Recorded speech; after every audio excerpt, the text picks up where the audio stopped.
بھائی کا بڑا پیارا سوال ہے، کہہ رہے ہم سے اگر گناہ ہو گیا تو ہمیں پتہ کیسے چلے گا کہ یہ شیطان نے کروایا ہے یا ہمارے اپنے نفس نے کروایا ہے؟ دیکھیں، نفس جو گناہ کرواتا ہے نا، وہ گناہ ہے جن کا نفس کو دل کرتا ہے۔ شیطان کیا کرتا ہے کہ اس گناہ کو آپ کی نظر میں مزین بنا دیتا ہے۔ بہت ساری چیزوں کا ہمارا دل کرتا ہے لیکن عقل کہتی ہے غلط ہے۔ یہ دل تو ہر چیز کا کر رہا ہوتا ہے، دل تو ہر نیک آدمی کا بھی برائی کا دل کر رہا ہوتا ہے۔ جیسے آپ کو شوگر ہے، لڈو ہے، تو کھانے کا دل تو کرے گا نا۔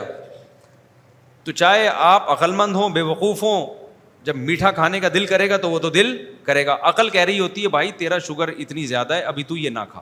شیطان کیا کرتا ہے؟ شیطان اس کو مزین کر دیتا ہے۔ آپ کی عقل کہہ رہی ہے نا غلط ہے، تو شیطان آ کے سمجھانا شروع کر دے گا کہ اب ایک عقل غلط کہہ رہی ہے، اس دن فلاں کو شوگر تھی، اس نے 3 لڈو کھائے تھے، کچھ نہیں ہوا تھا، تو بھی 6 لڈو کھا لے، تجھے بھی کچھ نہیں ہوگا۔ یہ ڈاکٹروں کی بنائی ہوئی باتیں ہیں۔ تو اسی طرح گناہ جب انسان کا دل چاہتا ہے، وہ تو ہر ایک کا دل چاہ رہا ہوتا ہے برائی کرنے کا، یعنی خواہشات پوری کرنے کا، لیکن عقل روکتی ہے کہ بھائی یہ غلط ہے، اس کی سزا مل سکتی ہے۔ شیطان آ کے کیا کہتا ہے؟ توبہ کر لینا یار، کوئی توبہ کے دروازہ بند تھوڑی ہوا ہے، توبہ کر لینا۔ اور کیا ایک ہی دفعہ گناہ میں تھوڑی یہ سب کچھ ہو جاتا ہے؟ ابے بھائی ٹھہرو ذرا، صحیح ہے نا، ابھی زندگی پڑی ہوئی ہے، ابھی تھوڑی، ابھی تو تھوڑا لائف کو انجوائے کرنے دو، ورنہ گھٹ گھٹ کے مر جاؤ گے۔ یہ جو باتیں کھوپڑی میں آ رہی ہوتی ہیں، یہ نفس کی نہیں ہوتی، یہ کس کی ہوتی ہیں؟ یہ شیطان کی ہوتی۔ جو دل چاہ رہا ہوتا ہے نا، وہ شیطان کی وجہ سے نہیں، وہ تو نیچرل ہے۔ بھوک میں پانی پینے کا دل، کھانا کھانے کا دل چاہے گا، پیاس میں پانی پینے کا۔ جب کوئی مرد کے قریب سے کوئی خوبصورت عورت گزرے گی، اس کا دل چاہے گا اس کو دیکھنے کو۔ تو عقل کہتی ہے بھائی یہ تمہارے لیے حرام ہے، تمہارے لیے اللہ نے تمہاری بیوی کو پیدا کیا ہے۔ تو شیطان آ کے بیوی کے بارے میں غلط رپورٹیں پیش کرا، بھائی بیوی کیا ہے، بیوی تو گھر میں کوئی بھاگی تھوڑی جا رہی ہے، اصل تو یہ انٹی ہیں۔ نہیں دیکھا تو میں ڈپریشن میں جاؤں گا، حالانکہ دیکھنے سے ڈپریشن میں جاتا ہے، دیکھنے سے ڈپریشن، نہیں دیکھا تو تھوڑی دیر ڈپریشن ختم ہو جاتی ہے، دیکھا گا تو ڈپریشن بڑھتی چلی جائے گی۔ کبھی کوئی ایسا بندہ دیکھا کہ گناہ کیا اور پھر چھوٹ گیا؟ بھائی جو گناہ کرے گا تو پھر آگے بڑھے گا، کرتا چلا جائے گا، بچتا ہے تو بچتا چلا جاتا ہے۔ لیکن شیطان آ کے سارے دلائل کی نا غلط قسم کے دلائل کے انبار لگا کے ایسی کی تیسی کر دیتا ہے۔ تو یہ جب آپ کے ذہن میں دلائل آ رہے ہوتے ہیں نا گناہ کو کرنے کے، تو یہ دلائل سمجھ لو کون پیش کر رہا ہے؟ شیطان۔ آدم علیہ السلام کا دل چاہ رہا تھا درخت سے کھائیں، لیکن ان کو سوچا کہ نہیں بھائی اللہ نے منع کیا ہے۔ شیطان نے کیا کہا کہ هل ادلک علی شجرۃ الخلد وملک لا یبلی، اے آدم اصل میں یہ جو آپ کھائیں گے نا تو اس سے ہمیشہ ہمیشہ کی جنت ملے گی۔ اللہ میاں نے ایکچولی اس وجہ سے منع کیا ہے آپ کو۔ اللہ میاں کو چاہ رہے تھے کہ آپ پر ایک دن موت بھی آئے، تو یہ ایسا درخت ہے کھائیں گے نا تو آپ ہمیشہ، اور اللہ میاں نہیں چاہتے کہ ہمیشہ زندہ رہیں، تو ایک دفعہ کھا لیں توبہ کر لینا بعد میں، لیکن ہمیشہ ہمیشہ کی کیا مل جائے گی اس سے؟ حیات۔ یہ کون پیش کر رہا تھا دلائل؟ یہ شیطان پیش کر رہا۔ تو شیطان کیا کرتا ہے؟ جب عقل ہمیں روکتی ہے برائی سے، شیطان عقل پہ پردہ ڈال دیتا ہے۔ اور اس جیسے ہیروئن کیوں پیتے ہیں؟ کہہ رہے ہیں یار ٹینشن ختم ہوگی۔ عقل کہتی ہے ابے کہاں ٹینشن ختم ہوتی ہے، ٹینشن تو بڑھتی ہے، لیکن ہیروئن پھر بھی پیتا ہے کہ نہیں پیتا؟ کیوں؟ شیطان آ کے کہتا ہے نہیں 2-4 دفعہ پینے سے کچھ بھی نہیں ہوتا، بعد میں توبہ کر لینا، مزہ اڑا کے تو دیکھو۔ لیکن کیسا بیڑا غرق ہوتا ہے اس ہیروئن، لاش ہی اٹھتی ہے بیچارے کی پھر۔ تو یہ ہے، جب دلائل کے غلط انبار لگ رہے ہو نا تو سمجھ لو کہ یہ کون ہے؟ یہ شیطان ہے۔ کس کا؟ نیاز نظر۔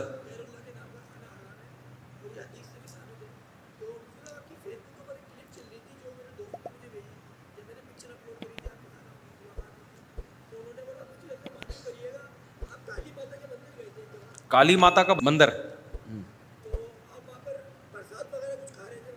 ابے پرساد نہیں کھا رہا تھا میں مندر گیا تھا، بالکل گیا تھا۔ اچھا لوگ کہتے ہیں مفتی صاحب مزار جانے سے منع کرتے ہیں، اس دن فلاں قبر پہ گئے ہوئے تھے۔ اور بھائی ہم نے علی الاطلاق نہ مندر جانے سے منع کیا، نہ قبرستان جانے سے منع کیا۔ عبادت کے لیے مندر جانا منع ہے، یا ہندوؤں کو موٹیویٹ کرنے کے لیے کہ بہت اچھا کر رہے ہو شاباش کرتے رہو، یا مزار پہ جا کے بدعتیں کرنا یا بدعت کی نیت سے جانا یہ منع ہے، یا میتوں سے مانگنے کے لیے جانا منع ہے۔ تو ہم جو مندر گئے عبادت کے لیے تھوڑی گئے، نہ پرساد کھانے کے لیے گئے، ہم وہاں گئے ہیں ایک ولاگ بنانے کے لیے تاکہ انڈیا کے لوگوں کو پتہ چلے کہ تمہارے مندر یہاں محفوظ ہیں، دیکھو یہ پنڈت کتنے آرام سے بیٹھے ہوئے ہیں، کوئی تنگ کرنے والا نہیں ہے۔ تو اس سے پتہ چلتا ہے کہ اقلیتیں جو ہیں پاکستان میں وہ محفوظ ہیں، ان کی عبادت گاہیں بھی محفوظ ہیں، کھلے عام ہندو جاتے ہیں. تو انڈیا میں مسلمانوں کی مسجدیں بھی اسی طریقے سے محفوظ ہونی چاہیے. تو یہ میسج ہے, اس میں کوئی حرج بولو نہیں ہے. ابھی میرا دوبارہ انشاءاللہ اٹلی کا سفر ہوا تو میرا ارادہ ہے کہ عیسائیوں کے جو ہسٹری ہے نا پوری ویٹیکن سٹی میں, وہ پوری ہسٹری میں ہو سکتا ہے مجھے چرچ بھی جانا پڑے, پادری سے مصافحہ بھی کرنا پڑے, اور وہ جب چائے پلائے گا تو پینی بھی پڑے. یہ تو غیر اخلاقی حرکت ہے. آپ کو پادری ایک آپ کا اکرام کر رہا ہے اور آپ بولو نہیں. وجہ کیا ہے کہ میں تاکہ عیسائیت کا ایک ہسٹری پیش کروں, اس سے ہمارا ایمان بڑھتا ہے, کیونکہ عیسیٰ علیہ السلام سے محبت تو ہمارے ایمان کا بھی جزو ہے نا. تو ایک ہسٹری ہے بھائی عیسائیت کی. عیسائی لوگ ان ملحدین سے تو 1000 گنا اچھے ہیں نا. دیکھو رومیوں کو جب فتح ہوئی ہے نا, رومیوں کو شکست ہو گئی. مشرکین جو آگ پرست تھے نا ایران میں اس وقت آگ کی عبادت ہوتی تھی, پارسیوں کی جنگ ہوئی عیسائیوں سے, عیسائیوں کو شکست ہو گئی روم میں. اس پہ مشرکین خوش ہوئے, مسلمان پریشان ہوئے تھے. مشرکین خوش ہوئے کہ دیکھو ہم بھی شرک کرتے ہیں, یہ بھی شرک کرتے ہیں, تو خدا اس کا مطلب مشرکوں کے ساتھ ہے.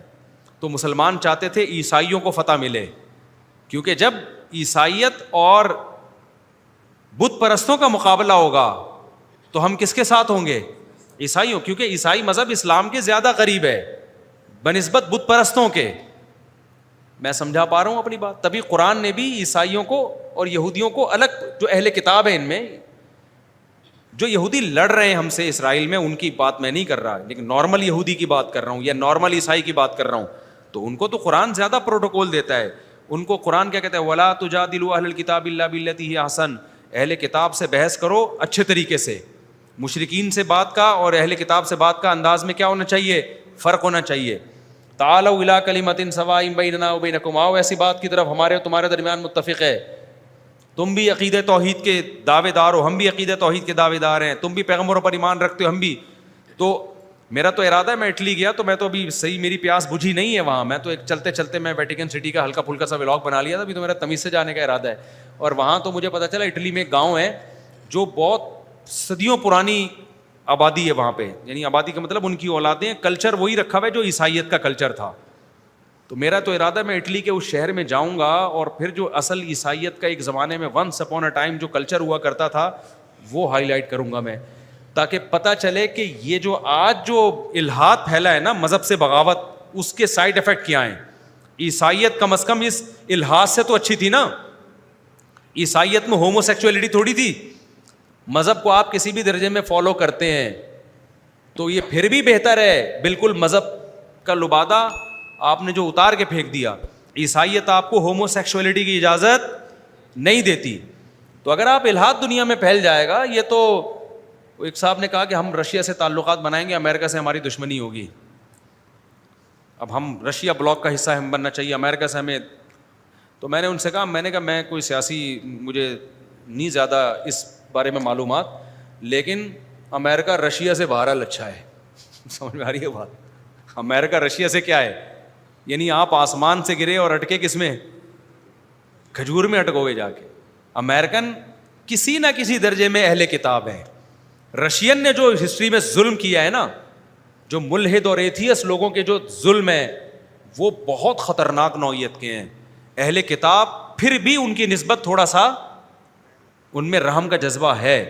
چائنا میں جو ظلم ہوتا ہے نا, وہ آپ امریکن اور اسرائیل کے ظلم کو بھول جاؤ.